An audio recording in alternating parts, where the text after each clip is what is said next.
we study homogeneous linear equations. Homogeneous linear equations. Homogeneous linear equation. Homogeneous equation क्या होती है?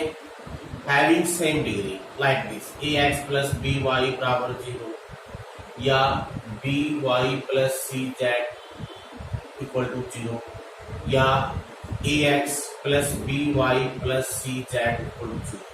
These are homogeneous linear equation in two variable, two derivative, three variable. तो homogeneous linear equation को हम solve कैसे करेंगे? By using matrix method. How to solve homogeneous linear equation by matrix method? Let us take a1x plus b1y plus c1z is equal to 0, a2x plus b2y plus c2z is equal to 0, a3x plus b3y plus c3z is equal to 0. These are the homogeneous linear equation in x, y, z. Homogeneous equation में क्या होता है? जो constant term हमेशा 0 होते हैं. अगर मैं इसको मैट्रिक्स फॉर्म में लिखूं तो ये बनेगी ax इक्वल टू b 0. तो जो b मैट्रिक्स है 0 मैट्रिक्स बन जाएगी. Where what is a is coefficient matrix a1 b1 c1 a2 b2 c2 a3 b3 c3. अब ये बाई यूजिंग मैट्रिक्स मेथड, इसको सोल्व कैसे करेंगे? इससे पहले आपने स्टडी की थी बाई मैट्रिक्स मेथड. तो आपने स्टडी किया था अगर डिटरमिनेंट ए नॉन जीरो हो तो we have a unique solution. लेकिन अगर डिटरमिनेंट ए जीरो आ जाए तो आप जानते हो there are two possibilities, either no solution और इनफाइनाइट मैनी सॉल्यूशन. ये हम कैसे देखते हैं? अगर एडजॉइंट ए इंटू बी 0 है तो इनफाइनाइट होगा, और अगर adjoint A into B non 0 है तो होता है नॉन सॉल्यूशन, नो सॉल्यूशन. अब देखिए अगर होमोजेनियस केस की बात करें, आप क्लियरली चेक आउट किया. If we take x0, y0 and z0, अगर तीनों की वैल्यू 0 ले लें, all these three equations satisfied together. अगर 0 0 तो इनको हमेशा सेटिस्फाई करेगी ही करेगी. इसका मीनिंग जो नॉन सॉल्यूशन वाली बात है वो यहाँ पर नहीं आएगी, क्योंकि ये तो हमेशा होगा ही होगा. तो इसलिए सिर्फ दो ही पॉसिबिलिटी बच गई. कौन कौन सी? या तो इन इक्वेशन का यूनिक सॉल्यूशन है या इनफाइनाइट मैनी सॉल्यूशन है. अब देखिए यूनिक सॉल्यूशन कब होता है? अगर डिटरमिनेंट ए आ जाए नॉन जीरो, मीन अगर A is non singular matrix, तो we have a unique solution. अब दूसरी बात, यहां पर यूनिक सॉल्यूशन भी निकालने की जरूरत नहीं है. क्यों? ऑलरेडी पता है, क्योंकि हम जानते हैं 0 0 0 ये तो हमेशा सेटिस्फाई करेंगी करेंगी. इसका मीनिंग आपने कैसे देखना है? होमोजेनियस लीनियर इक्वेशन का सिर्फ डिटरमिनेंट चेक करना है. अगर डिटरमिनेंट आ जाए नॉन जीरो तो आप लिख दोगे this solution will be x0 y0 z0. ये तीनों वेरिएबल 0 0 ही होंगे. अब यहाँ पर हम जो वर्ड यूज कर रहे हैं वो यूनिक की बजाय अब दो पॉसिबिलिटी बनेगी. या तो डिटरमिनेंट ए 0 है या 0 नहीं है. अगर डिटरमिनेंट 0 है तो सॉल्यूशन आ गया x equal to y equal to z all are 0. लेकिन अगर डिटरमिनेंट ए 0 है तो इसका meaning infinite many solution. Infinite का मीनिंग ये नहीं है कि ये नहीं होगा, ये फिर भी होगा. इसका मीनिंग अब यहां पर हम जो वर्ड यूज कर रहे हैं ओनली ट्रिवियल और नॉन ट्रिवियल. अब ट्रिवियल वर्ड क्या है? अगर सभी वेरिएबल 0 हो जाए उसको बोलते हैं ट्रिवियल सॉल्यूशन. यानी x0 y0 z0 तो हमेशा होना ही होना है, लेकिन ओनली कब होगा? जब डिटरमिनेंट ए नॉन जीरो है. लेकिन अगर डिटरमिनेंट ए 0 हो जाए तो लिखेंगे आल्सो नॉन ट्रिवियल सॉल्यूशन. यानी कि ऐसे तीन वेरिएबल जिनकी वैल्यू 0 नहीं है वो भी इसको सेटिस्फाई कर सकते हैं। अब नॉन ट्रिवियल कैसे निकालना है? अब नॉन ट्रिवियल को निकालने का तरीका वही है जो इनफाइनाइट मैनी सॉल्यूशन का है। उसके लिए हम क्या करेंगे, किसी एक वेरिएबल को k मान लेंगे और बाकी दो वेरिएबल की वैल्यू k की टर्म में आ जाएगी। अब जैसे k की वैल्यू वैरी करेगी उसी तरह से हम कहेंगे इनके इनफाइनाइट मैनी सॉल्यूशन कह लीजिए या नॉन ट्रिवियल सॉल्यूशन बोल दीजिए इसको। जैसे देखिए एक हम एग्जांपल आपको लेकर दिखाते हैं, सीधी सी example. Here it is 3x plus 2y plus 7z is equal to 0. 4x minus 3y minus 2z is equal to 0. 5x plus 9y plus 23z is equal to 0. Clearly these are homogeneous linear equations. अब इसमें हमने क्या करना है, सिर्फ coefficient matrix का determinant check करना है।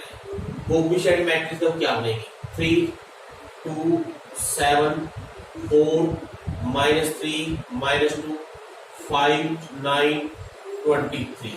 Now what is determinant of A? इसका डिटरमिनेंट क्या है देखिए, अगर हम इसका डिटरमिनेंट सोल्व करें it will 3 into -3 into 23 -69 plus 18 -2 into 4 into 23 92 minus minus plus 10 हो जाएगा ये, और plus 7 into 36 plus 50। Calculate this, 3 into it become -51, तो ये हो गया -2 into 102 plus 7 into 51। Further calculate कीजिए इसको, 3 इंटू 51 माइनस 153 माइनस 204 और 7 से मल्टीप्लाई करते उसको plus 7 and 35, it will be 0 आ गया। अब 0 आ गया तो इसका मीनिंग क्या है, हम क्या लिखेंगे, these given equation also known trivial solution. Mean 0 तो है ही हमेशा, और 0 वाला सॉल्यूशन उसी के अंदर आ जाएगा, इसको भी अलग से निकालने की जरूरत नहीं है।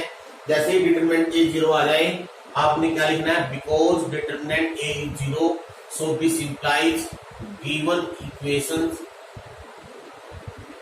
have non-trivial solution also। ये also वर्ड जो यूज करना है।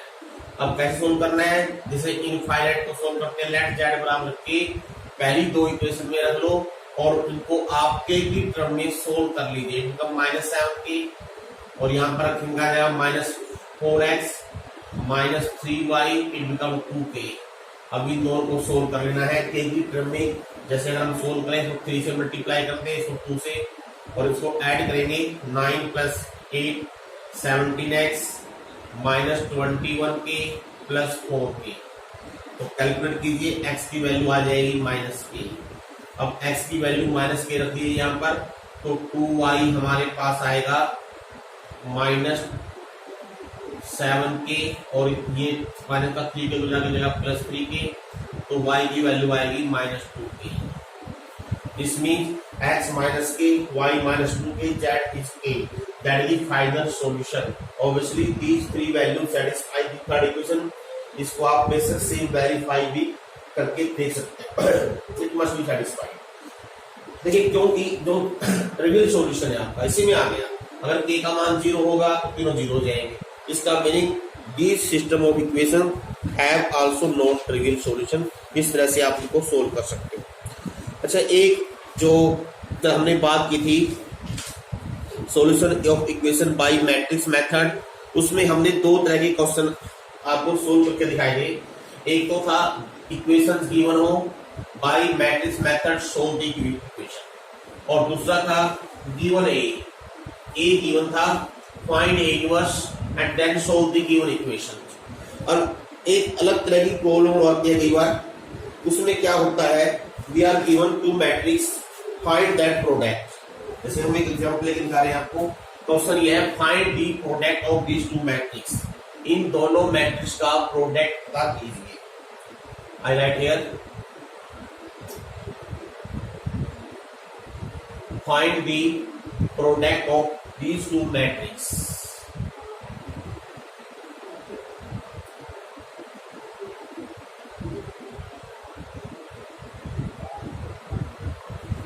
Late us find the product of these two matrix. अगर हम इन दोनों का प्रोडक्ट निकालें क्या आएगा, -2 +0 प्रोडक्ट -2 -9 +12 0 -2 +2 0 -6 +6। आप चेक कर लेना, यहाँ 0 आ जाएगा, यहाँ 1 सिंपली करोगे या 0 0 1, तो ultimately we get 1 0 0 0 1 0 0 0 1, that is identity matrix. ये पहला पार्ट था फाइंड द प्रोडक्ट। अब क्वेश्चन में ये है by using this product solve the equation. Equation क्या लिख देंगे, x + 3z = 9 -x + 2y -2z = 4 2x - 3y + 4z = -3। इस प्रोडक्ट का यूज करते हुए, अब इसमें क्वेश्चन में ये नहीं है कि आपने अलग से कोई इनवर्स निकालना है, जो हमने प्रोडक्ट यहाँ बनाया है इसी प्रोडक्ट का इसमें यूज करना है। अब प्रोडक्ट का यूज कैसे करना है, सबसे पहले गिवन सिस्टम इक्वेशन को आप मैट्रिक्स फॉर्म में लिखिए। मैट्रिक्स फॉर्म में कैसे लिखेंगे, पहले पहली इक्वेशन के कोफिशिएंट 1, y की टर्म नहीं है तो y का कोफिशिएंट 0 लिखिए, z का coefficient 3। Similarly second row, second के कोफिशिएंट, थर्ड रो, थर्ड के कोफिशिएंट, और यहाँ लिख दीजिए आप x y z, और सामने लिखिए आप जो कांस्टेंट मैट्रिक्स है आपकी 9 4 -3। अब आपने इस मैट्रिक्स को, जो कोफिशिएंट मैट्रिक्स है, जो गिवन टू मैट्रिक्स है, उनसे कंपेयर करना है। आपने आंख बंद करके मत लिख देना। मान लीजिए मैंने इसको a मान लिया है और इसको b मान लिया है, तो हमारे पास अब गिवन क्या हो गया है, a × b i आ गया है। अब आपने डायरेक्ट, कई बच्चे क्या करते हैं जल्दबाजी में इसको a लिख देते हैं। आपने a आंख बंद करके नहीं लिखना है, कंपेयरिंग करके लिखना है। लेकिन हमारी a क्या है, 1 - 1 2 0 2 -3 3 -3 4। b क्या है वो भी देख लीजिए। अब देखिए इसमें ये a नहीं है, a की बजाय ये a का ट्रांसपोज है, तो आपने इसको यहाँ a डैश लिखना है।